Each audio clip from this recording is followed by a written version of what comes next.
నమస్తే అందరికి. మనం ఏం మాట్లాడాలనుకున్నాం ఇప్పుడు? పొటాష్ ద్రావణం అంటే మనము నత్రజని ఎట్లా అందియాలనేది ఆల్రెడీ నేర్చుకున్నాం. అంటే మనము ముఖ్యంగా పంటలకు ఇచ్చేది ఎన్పికే 3 మెయిన్ స్థూల పోషకాలు: నత్రజని, భాస్వరము, పొటాష్. సో ఈ మూడిట్లా సింగల్ గా తయారు చేసుకోవాలంటే ఆల్రెడీ మీకు నత్రజని గురించి తెలిసింది. ఇప్పుడు పొటాష్ గురించి తెలుసుకుందాం. పొటాష్ ఎందుకు వేస్తాం పంటలకి ఏమన్నా తెలుసా? దిగుబడి బాగా వచ్చేది, మొక్క బలంగా ఉంటుంది, కాయ కూడా బాగుంటుంది అనమాట. మామూలుగా మనము మడికైతే గిన పొట్ట తీసుకొచ్చినట్టు పొటాష్ వేస్తారు. ఎందుకంటే పాల గింజ బాగా బలుస్తుంది, జొళ్ళు గింజ రాదు అని. కాయ నాణ్యత కూడా వస్తుంది. అర్థమైందనా? అందుకని మనం పొటాష్ వాడతాం. భాస్వరం వేస్తే దృఢము ఉంటుంది, బలంగా ఉంటుంది. కానీ పొటాష్ అనేది గింజ కాయ బాగుండడానికి పొటాష్ వాడతాం. ఓకేనా? ఇప్పుడు దీన్ని ఎట్లా ఇది చాలా సింపుల్ అప్ప. దీనికి ఏం వాడచ్చు అంటే బీట్రూట్ తెలుసు కదా అందరికి. సో దీనికి బీట్రూట్ అవసరం, రాసుకోండి. బీట్రూట్ లో మన పంటకు కావాల్సినంత పొటాష్ లభ్యమవుతుందన్న. మనుషులకి చాలా బాగా పనిచేస్తుంది. ఎందుకంటే కొంచెం వీక్నెస్ ఉన్నారంటే బీట్రూట్ జ్యూస్ తాగండి అంటారు. కరెక్టేనా? సో పంటకు కూడా దాంట్లో కావాల్సినంత పొటాష్ మన పంటకు లభ్యమవుతుంది. దీంట్లో ఒక పొటాషే కాదు, మొత్తం మనం పంటకి ఏమి కావాలో పోషకాలు, అన్ని పోషకాలు కూడా, సూక్ష్మ పోషకాలు కూడా ఇందులో ఉంటాయి. ఇది ఎట్లా తయారు చేయాలనేది కూడా మీకు చూపిస్తాను. బీట్రూట్ ఎంత తీసుకోవాలా మనం అంటే ఎకరాకనేది మాట్లాడటం లేదు. మనం అంటే చిన్నగా వాడేవాళ్ళు ఉంటారు, ఇంటి ముందు చెట్లకు వాడేవాళ్ళు. అందుకే ఇది అందరికీ అందుబాటులో ఉండేటట్లా చూస్తున్నాం. ఎక్కువగా ఇంటి ముందు చెట్లు కొంతమంది చాలా పెట్టుకుంటారు, లేదంటే తక్కువ 1/4 ఎకరా ఇంటి వాడకానికి కాయగూరల చెట్లు పెట్టుకునే వాళ్ళు ఉంటారు. 1/4 ఎకరా అనుకోకుండా నేను ఎన్ని లీటర్లు అనే దానికి చూపిస్తాను. ఓకేనా? దాన్ని బట్టి మీరు క్యాన్లు ఉంటాయి కదా, 15 లీటర్ల క్యాన్లు, దాన్ని వాడుకోవచ్చు.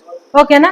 సో బీట్రూట్ కేజీ తీసుకోండి. ఫస్ట్ బూడిద అందరికీ తెలుసు కదా, పొయ్యిలో బూడిద అన్ని రకాల కట్లు పెట్టి కాల్చింటాము. దాంట్లో కూడా మనకి పొటాష్ పుష్కలంగా దొరుకుతుంది. ఒక 1/4 కేజీ బూడిద. 1/4 కేజీ బూడిద అంటే కూడా అది వెయిట్లెస్ కాబట్టి ఒక ఇంత తూగుతుంది. తర్వాత వచ్చేసి 20 లీటర్ల నీళ్లు. ఇంకా దీంట్లోకి వేరే నీళ్ళు యాడ్ చేసే పని లేదు.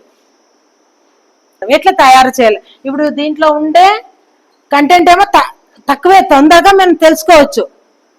పొటాష్ ద్రావణం తయారు చేయాలంటే బీట్రూట్ కేజీ, బూడిద వచ్చేసి 250 గ్రామ్స్, నీళ్ళు వచ్చేసి 20 లీటర్లు. సో ఇప్పుడు మనం దాన్ని ఎట్లా తయారు చేయాల? ఓకేనా?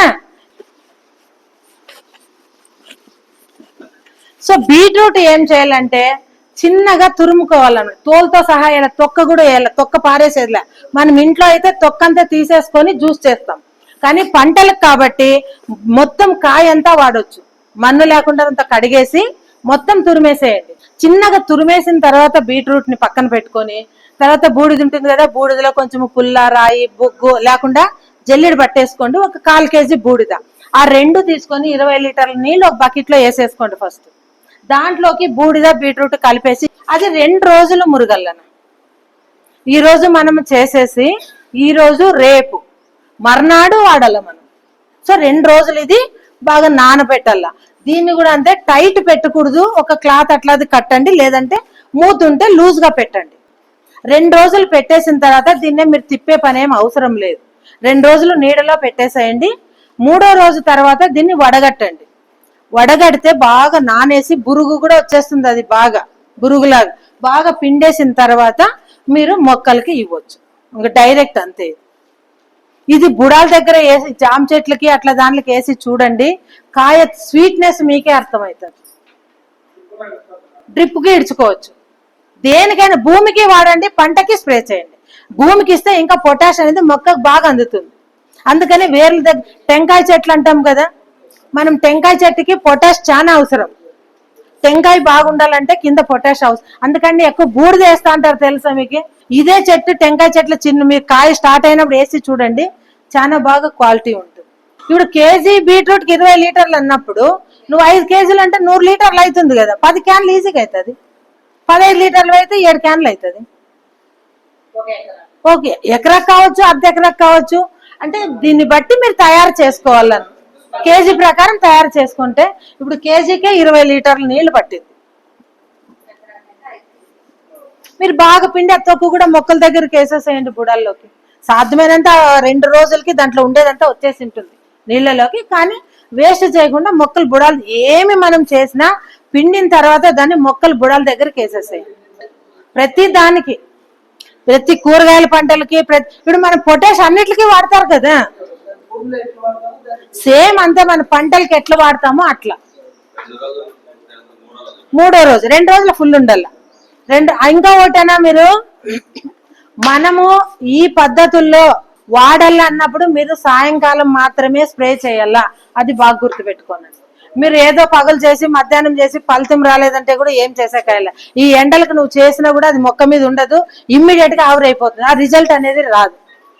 మీకు పురుగు పోదు, తెగుళ్ళు కంట్రోల్ కావు కూడా.